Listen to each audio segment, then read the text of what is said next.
ওই ড্রামটা সরিয়ে দিতে পারছে। হ্যালো ফ্রেন্ডস, তো দেখো এরকম থলথলে মাংসগুলো, খাসির মাংস এরকম টেস্টি আলাদা। তো এরকম যদি কারোর ভাতের সাথে ভালো লাগে তুমি দেখে নাও কত সুন্দর একটা ডিশ। তো এই যে দেখো আমার মেয়ে আজকে মটন দিয়ে ভাত খাচ্ছে। তো কেমন হয়েছে বাচ্চা? ভালোই।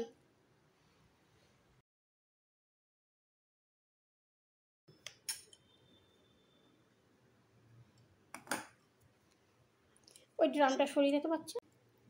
হ্যালো ফ্রেন্ডস, তো দেখো এরকম থলথলে মাংসগুলো, খাসির মাংস এরকম টেস্টি আলাদা। তো এরকম যদি কারোর ভাতের সাথে ভালো লাগে তুমি দেখে নাও কত সুন্দর একটা ডিশ। তো এই যে দেখো আমার মেয়ে আজকে মটন দিয়ে ভাত খাচ্ছে। তো কেমন হয়েছে বাচ্চা? ভালোই।